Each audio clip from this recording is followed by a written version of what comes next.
Buenos días.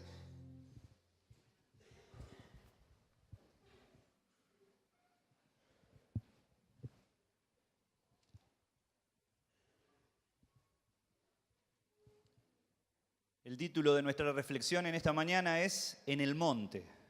Ustedes se habrán preguntado qué quiere decir, qué significa eso. Ustedes saben que el monte es un lugar significativo a lo largo de toda la Biblia. Es un lugar en el que las personas se encontraban con Dios. Del mismo modo en que el desierto habla de la prueba y personas que atravesaron por el desierto en sus vidas, personajes bíblicos, el pueblo de Israel mismo, tuvieron que atravesar pruebas al atravesar el desierto. El monte es un lugar especial porque es un lugar en el que las personas se encontraban con Dios, donde la presencia de Dios se manifestaba. Y nosotros podríamos así mentalmente hacer un raconto de aquellos montes que fueron significativos, que fueron importantes en la vida de algunos hombres y mujeres de Dios. Y podemos ver, por ejemplo, el encuentro que tuvo Abraham con el Señor en el capítulo 22 de Génesis, cuando el Señor le pide que sacrifique a su hijo, lo prueba, es una prueba de fe. Y allí el Señor se manifiesta como un Dios proveedor, habiendo probado y esa fe habiéndose manifestado de un modo real en la vida de Abraham. Después podemos ver el monte Horeb o monte Sinaí, que fue el lugar en donde Moisés se encuentra con el Señor, donde el Señor lo llama a él. Él tiene un encuentro con la persona de Dios. Años más tarde, en ese mismo lugar, todo el pueblo, habiendo sido ya liberado de la esclavitud de Egipto, tiene un encuentro con el Señor a las laderas de ese monte, y allí reciben las tablas de la ley y hacen un pacto. Dios hace un pacto con su pueblo. Podemos ver también que el monte Sión es un monte en donde se manifestó la presencia de Dios en su santuario. Podemos ver ya en el Nuevo Testamento el monte de las bienaventuranzas, donde el Señor Jesucristo, Dios hecho hombre, transmite una de las enseñanzas más profundas de todo su ministerio. Podemos ver también que el Señor manifestó su gloria en el monte de la transfiguración. Él descorrió, por decir así, el velo de su carne y dejó ver a aquellos discípulos que estaban con él su gloria. En el final de su vida terrenal, el Señor Jesucristo también tuvo que enfrentar la cruz en el monte Calvario. Y allí es donde todo ser humano debe acudir para tener un encuentro con Dios. Toda relación personal con Dios empieza a partir de un encuentro con Jesucristo en el monte Calvario, en la cruz de Cristo, donde Él pagó la culpabilidad de nuestros pecados. Podemos ver también que en el futuro el monte de los Olivos será un lugar significativo, como lo revela el profeta Zacarías en el capítulo 14, porque el Señor Jesucristo mismo descenderá sobre el monte de los Olivos en su segunda venida.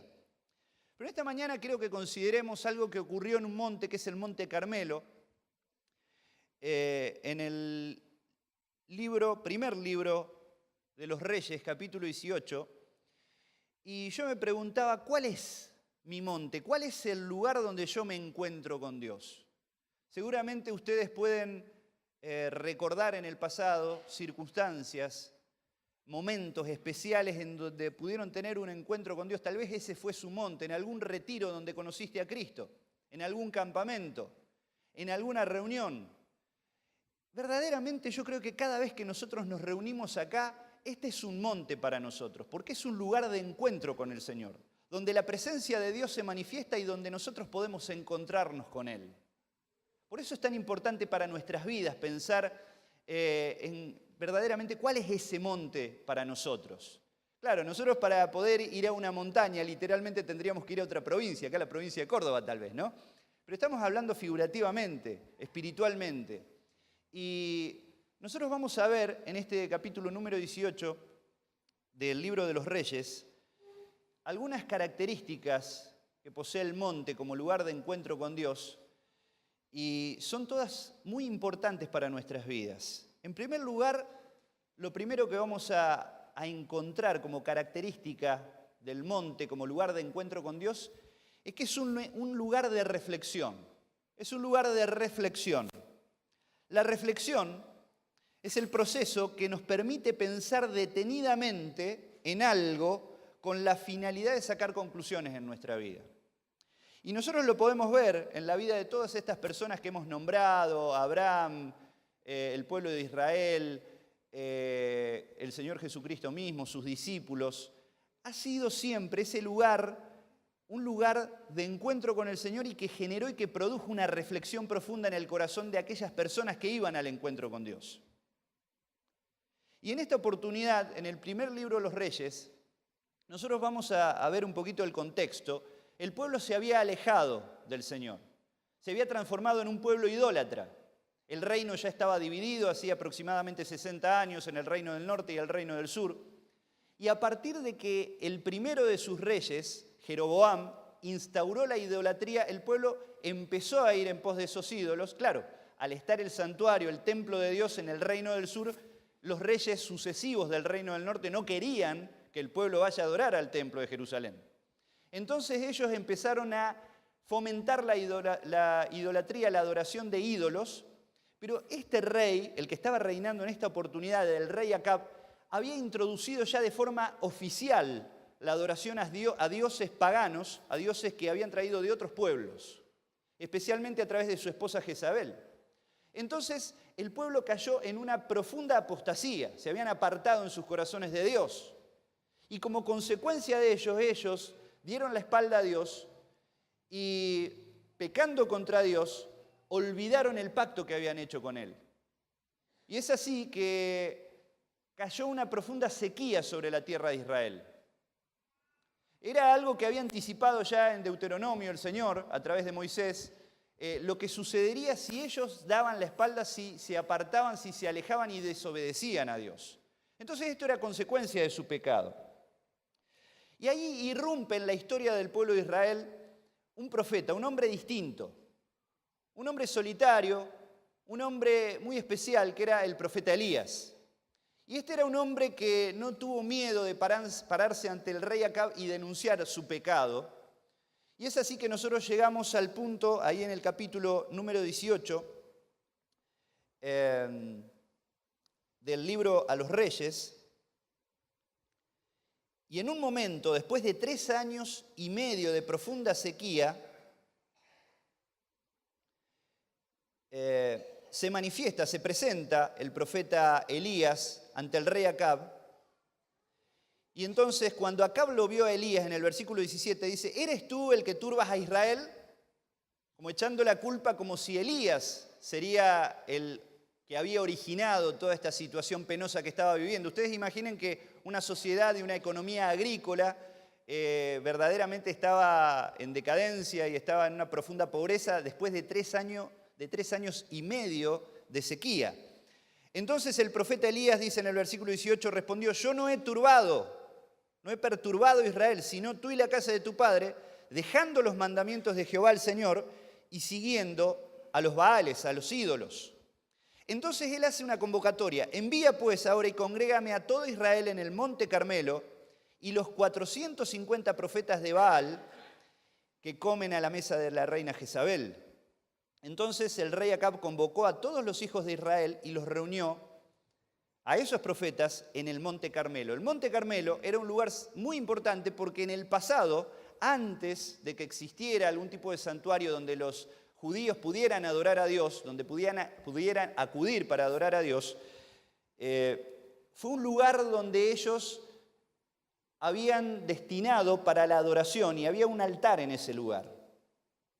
Entonces, una vez que el profeta Elías se encuentra con el rey, con toda la comitiva y los representantes del pueblo y también esos profetas paganos, él en el capítulo 18, verso 21 dice: se paró frente a ellos y dijo: ¿hasta cuándo seguirán indecisos, titubeando entre 2 opiniones? ¿Hasta cuándo? Por eso nosotros decimos que el monte es un lugar de reflexión. En el caso de ellos tuvieron que darse cuenta de que debían tomar una decisión, debían decidirse si seguir a Dios o no. Porque ellos se autodenominaban el pueblo de Dios. Sin embargo, estaban adorando a estos Baales. Dice en el versículo 21, si el Señor es Dios, les dijo el profeta Elías, síganlo. Pero si Baal es el verdadero Dios, síganlo entonces a él. Sin embargo, la gente se mantenía en absoluto silencio. Qué triste, ¿no? Ellos teniendo toda la riqueza de la historia que los antecedía y todo un montón de recuerdos y la enseñanza de sus padres acerca de todo lo que Dios había hecho por ellos y cómo los había liberado y cómo los había sustentado 40 años en el desierto y cómo ellos habían recibido directamente la revelación de la palabra de Dios y sus mandamientos y todas las formas prodigiosas entre las cuales, por ejemplo, vemos cómo introdujo Dios a la tierra prometida a su pueblo. Tantas cosas que recordar. Sin embargo, ellos, ante la confrontación del profeta Elías, guardaron silencio. En vez de ahí darse cuenta y pensar que estaban haciendo mal, guardaron silencio. Tal vez con cierto escepticismo, tal vez con cierta apatía. El monte es un lugar de reflexión.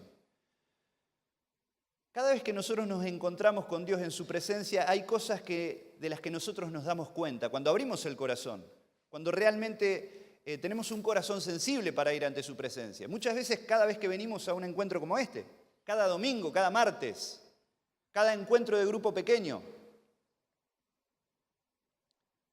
lo primero que nos damos cuenta cuando estamos en la presencia de Dios es de nuestras limitaciones, de nuestra pecaminosidad, de nuestra incompetencia para agradar a Dios de la forma en la que deberíamos agradarlo a Él. Es la misma actitud que tuvo Pedro cuando, estando delante del Señor, le dijo: apártate de mí porque soy un hombre pecador. Él se dio cuenta de cuál era su realidad. Por eso, cuando vamos a la presencia de Dios y cuando estamos en el monte, como ese lugar especial, ese lugar íntimo, ese lugar privado en el que nosotros nos encontramos con el Señor, lo primero que hacemos es darnos cuenta de nuestra incapacidad, de nuestros pecados. Pero de lo segundo en que nos damos cuenta es de su grandeza, de su majestuosidad, de su divinidad, de su amor incomparable, de su gracia inexplicable para nosotros. Nosotros nos damos cuenta y decimos: ¿cómo puede ser que un Dios tan grande, un Dios santo como este, me ame de la forma en la que me ama a mí? ¿Cómo es posible que Él me haya rescatado de mis pecados? ¿Cómo se pudo haber fijado en una persona como yo? Es increíble. En el caso de ellos debían tomar una decisión. Seguir como seguían, definirse ya directamente como un pueblo apóstata y no autodenominarse más como pueblo de Dios, o verdaderamente seguir sin condicionamientos al Señor, obedeciendo sus mandamientos, agradando de corazón a Él. El monte es un lugar de reflexión. ¿Saben? Hay cosas que se resuelven en nuestra mente y en nuestro corazón solamente cuando estamos en la presencia de Dios. En la vorágine del día a día, en las actividades, en todo lo que nos absorbe diariamente, y nuestros corazones a veces atrapados por las preocupaciones, por la ansiedad, los días transcurren, el tiempo pasa, y qué necesario para nosotros es poder contar con un lugar especial. No sé cuál es el monte en tu caso. Tal vez tenés una habitación que en un lugar especial, separado, en el que nadie te molesta, en un horario del día, ahí te podés encontrar con el Señor. Seguramente ese es tu monte. Y ese es un lugar especial y algo que vos debés conservar y atesorar cada día. No solamente cuando estás en crisis, sino cada día buscando la presencia de Dios. Y hay cosas que se aclaran solo en su presencia. Por ejemplo, el salmista Asaf, había algo que no entendía. ¿Cómo es posible que las personas malas prosperen? Que a los malos le vaya bien y a los buenos tal vez no tanto. Y en el Salmo 73 dice que él estaba perturbado por esta interrogante que él se hacía, pero en el Salmo 73, versículo 16, dice: me puse a pensar en esto para entenderlo, pero me resultó un trabajo muy difícil. Solo cuando entré en el santuario de Dios pude comprender. Solo cuando entré en el santuario, y ahí en aquel tiempo el santuario era donde habitaba la presencia y Dios manifestaba su gloria. Hay cosas que se esclarecen solo de rodillas en la presencia del Señor. Pensamientos que se aclaran, interrogantes que son respondidos por el Espíritu Santo del Señor. El salmista David dice, consideré el rumbo de mi vida y decidí volver a tus leyes. Hay cosas que se aclaran y hay decisiones que se toman en la presencia de Dios. Porque hay claridad, hay una lucidez espiritual, podríamos decir, que solamente sucede cuando estamos en su presencia. El monte es un lugar de reflexión, es un lugar privado, es un lugar muy personal. Y en este caso, como nosotros, que estamos congregados en la presencia del Señor, como pueblo suyo, es un lugar donde también el Señor habla al corazón y donde tomamos decisiones. Ahora, yo no sé el momento que estás atravesando en tu vida, ¿cuál es la decisión que tenés que tomar? Tal vez el Señor te viene hablando hace tiempo. Pero ¿qué decisión tenés que tomar? Tal vez es una decisión parecida a la que debía tomar el pueblo de Israel. Tal vez pensás, bueno, está bien con ir a la iglesia una vez a la semana, es como que arreglo todas mis cosas con el Señor. Me hace bien, me siento bien estar con estas personas. No es suficiente, no es suficiente.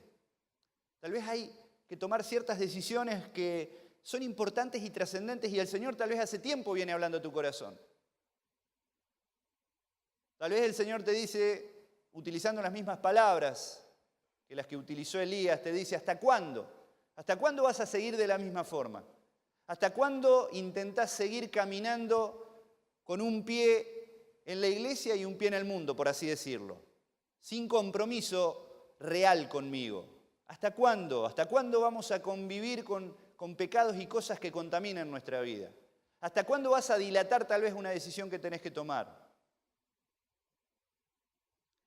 Tal vez no tomaste la decisión más importante, que es la de recibir a Cristo como el Salvador de tu vida. ¿Hasta cuándo? ¿Por qué posponer esas decisiones? El monte de Dios, el lugar de su presencia, es un lugar de reflexión. El Señor lo decía a través de su profeta Ageo, mediten bien sobre sus caminos. Pensá, ¿cómo está tu vida hoy? ¿Qué cosas hay que cambiar? Siempre hay algo que mejorar. Siempre el camino de la vida cristiana es un camino de progreso y de avance hacia la madurez espiritual. En segundo lugar, el monte, una de sus características, es que es un lugar de adoración. En ese momento el profeta Elías desafía a los profetas de Baal. Le dice, bueno, vamos a hacer una cosa. Tráiganos 2 bueyes y les dice a los profetas de Baal, ustedes elijan uno primero, hagan un altar, coloquen el buey arriba, yo voy a hacer lo mismo y el Dios que responda por medio de fuego que descienda del cielo, ese será el Dios, ese es el Dios verdadero. Y todos dijeron, bien dicho. Es así como él cede el primer lugar a estos profetas y ellos empiezan antes del mediodía a preparar el holocausto, el sacrificio, sobre un altar que armaron ahí y empezaron a danzar frenéticamente clamando por su Dios, para que Dios les responda, su Dios, Baal, les responda por medio de fuego. Pero pasaron las horas y ellos cada vez más ensimismados y más atrapados en esa danza frenética y en ese clamor despavorido, ellos clamaban por fuego del cielo, pero no había respuesta. Dice que no había quien respondiese. Pasó el mediodía y ellos siguieron gritando frenéticamente hasta la hora de ofrecerse el sacrificio de la tarde, pero no hubo ninguna voz, ni quien respondiese, ni quien escuchase. Entonces, en ese momento, el profeta Elías, versículo 30, llama a todo el pueblo y les pidió, presten atención, les dijo, les pidió que se acerquen a él. En cuanto el pueblo se acercó, él se puso a arreglar el altar del Señor que estaba arruinado. Fíjense qué importante esto. Había un altar allí. Ese altar era un lugar que había sido olvidado. En otro tiempo era un lugar de encuentro con Dios. Pero había sido olvidado y estaba arruinado por el tiempo, por el paso del tiempo. Ese altar estaba arruinado. Ahora, él empieza a arreglarlo, a reconstruirlo y dice que pone 12 piedras de la forma en la que establecían los mandatos de Dios, en la que había que erigir un altar para adorar al Señor. Debían ser 12 piedras sin ser cortadas. Y esas 12 piedras simbolizaban precisamente a las 12 tribus de Israel, a todo el pueblo de Israel. Ahora, qué triste que es pensar eso, ¿no? Ellos, habiendo recibido tantas bendiciones de Dios y habían abandonado su lugar, uno de los lugares importantes de adoración, que había sido tan significativo en el pasado para su identidad nacional.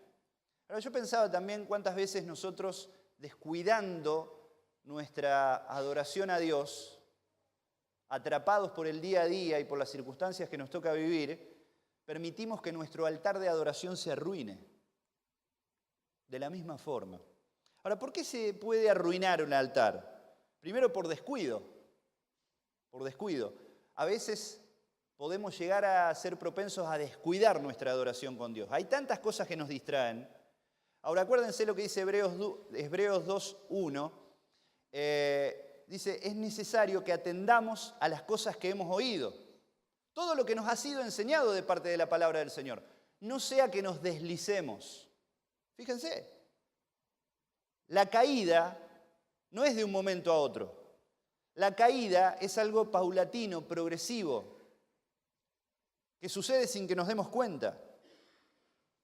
Y el altar de nuestra adoración se arruina muchas veces por descuido. Se arruina por debilidad, porque a veces pensamos que nosotros somos fuertes y autosuficientes sin Dios. La palabra nos dice en 1 Corintios 2, el que cree estar firme, mire que no caiga. Tenemos que tener cuidado de darnos cuenta de cuáles son nuestras debilidades. En tercer lugar, se puede arruinar por desinterés. Cuando el Señor Jesucristo, en un panorama profético que Él pinta de un modo magistral en Mateo capítulo 24, habla de acontecimientos que ocurrirían en el futuro, hablando de una de las características de los tiempos futuros, dice, por haberse multiplicado la maldad, el amor de muchos se enfriará. Y esa es una de las características de los tiempos en los que vivimos. Cómo se ha multiplicado la maldad y la perversión en el ser humano. Y el amor se enfría, el amor a Dios.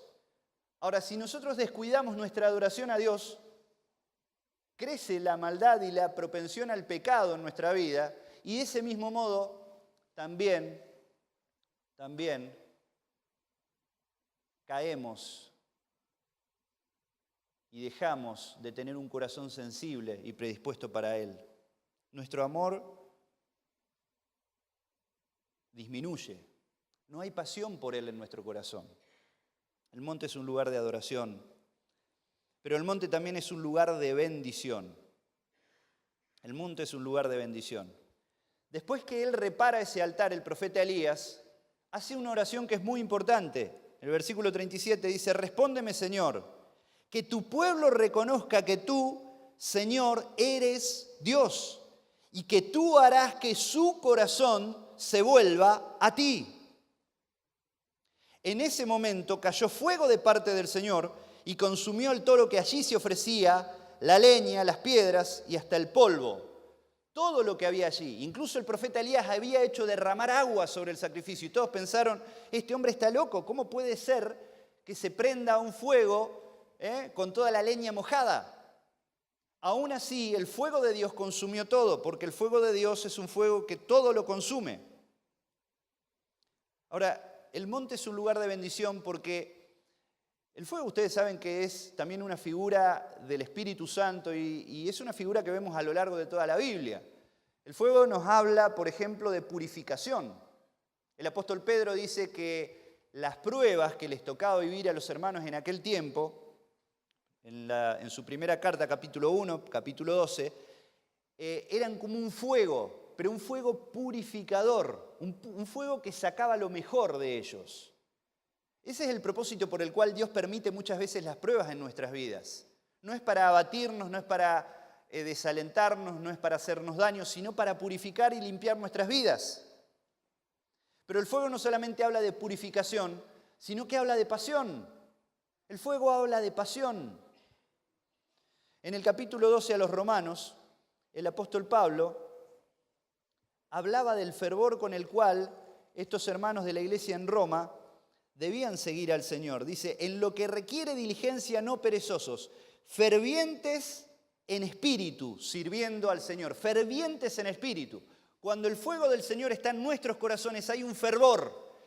Es algo incontenible, es algo indescriptible, pero que nos impulsa no solamente a amarlo a Él, a obedecerlo, no de un modo obligatorio, sino voluntario, sino que nos impulsa a hacer y cumplir su voluntad.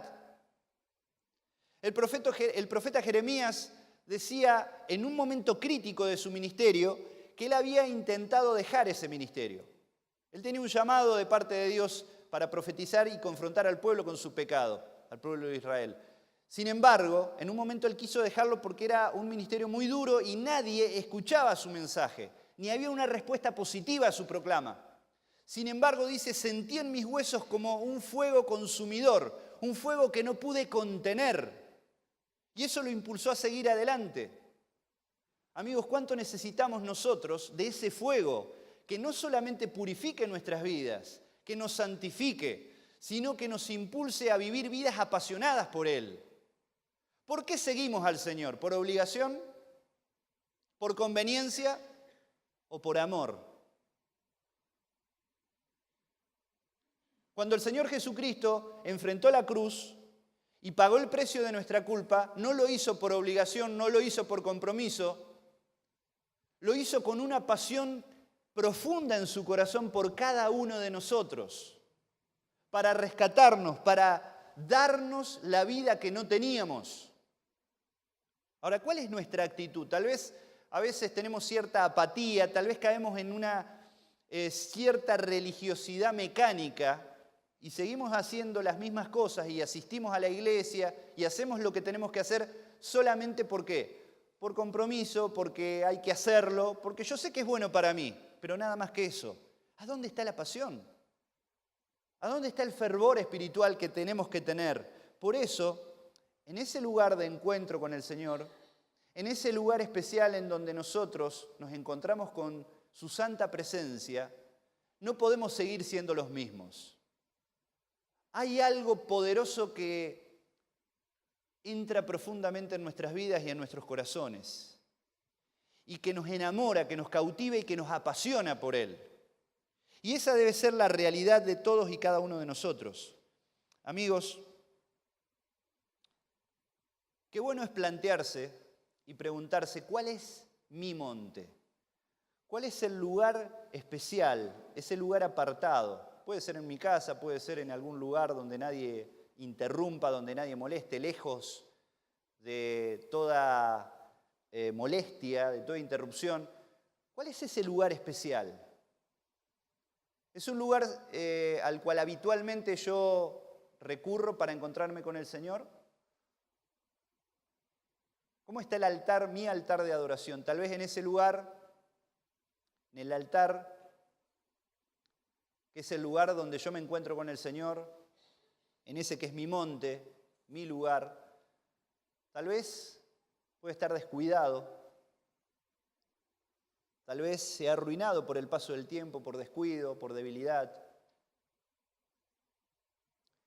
¿Cuál es ese lugar? Realmente tengo que entender que necesito tener un encuentro con su presencia, con su persona todos los días de mi vida. Yo no puedo ver cómo mi vida transcurre y simplemente pensar en que las cosas que pasan, pasan y que bueno, yo sé que Dios me ama y me bendice. Sí, es cierto, pero Dios tiene mucho más para cada uno de nosotros. Yo quiero invitarte a que te pongas de pie, vamos a tener una oración en este momento.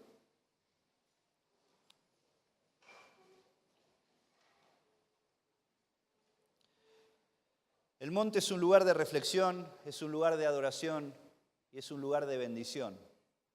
No es un lugar más en nuestras vidas.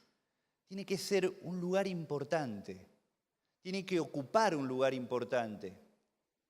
Debemos destinar un tiempo importante cada día para tener un encuentro personal con este Dios maravilloso, grandioso, este Dios que me amó tan intensamente que estuvo dispuesto a ir a la cruz por mí. Realmente, ¿cuál es mi sentimiento y mi sensación en el corazón? Tal vez cuando estoy con mis hermanos aquí en este lugar, que podríamos decir que también es como un monte donde yo me encuentro con Él. ¿Verdaderamente siento su presencia en mi corazón y en mi vida? ¿Disfruto de esa presencia? Hay como un fuego que se enciende dentro mío y que me apasiona en amor hacia Él. ¿Eso es una realidad en mi vida? ¿qué significa para mí estar en la presencia de Dios? Tal vez no lo descubriste todavía. Tal vez no empezaste por tener un encuentro personal con el Señor Jesucristo. Por estar allí en el monte de la cruz y postrado delante suyo, pedirle perdón por tus pecados e invitarlo a que sea tu Salvador y tu Señor. ¿Por qué dilatar más esa decisión que es la más importante de tu vida? Decirle, Señor, te necesito en mi vida. Quiero que formes parte de mi vida. Quiero recibirte como mi Salvador personal. Y tal vez si hace tiempo que ya lo conoces como el Salvador de tu vida, te das cuenta de que tu altar de adoración está arruinado, descuidado. Qué triste que es pensar que Él siempre está para nosotros. Siempre está dispuesto a escucharnos, a bendecirnos, a restaurarnos, a levantarnos, a infundirnos ánimo y aliento a través de su Espíritu Santo, pero sin embargo nosotros tantas veces somos tan descuidados en nuestra relación con el Señor. Señor, queremos estar cerca tuyo, Dios. Queremos tener un corazón sensible, Dios. Queremos cada día de nuestras vidas encontrarnos con vos en ese lugar privado, en ese lugar que representa el monte, donde tu presencia se manifiesta. Señor, que no pase un día más sin que nosotros nos encontremos personalmente con vos, para que bendigas nuestras vidas, para que nos purifiques, pero también para que nos dirijas, para que direcciones nuestras vidas en tu voluntad, Señor. Queremos honrarte, queremos agradarte, Señor. Ayúdanos a apasionarnos por vos. Que ese fuego del cielo consuma nuestros corazones. Que tu fuego nos impulse a cumplir con tus propósitos y tu voluntad para nuestra vida. Señor, queremos estar cerca tuyo y darte toda la gloria, Señor. Reconocerte como nuestro Dios. Que todos puedan ver en nosotros personas distintas, personas en las que se refleje tu presencia, tu persona y tu gloria. Queremos honrarte, Señor. Te damos toda la gloria y la honra en el nombre santo del Señor Jesús. Amén.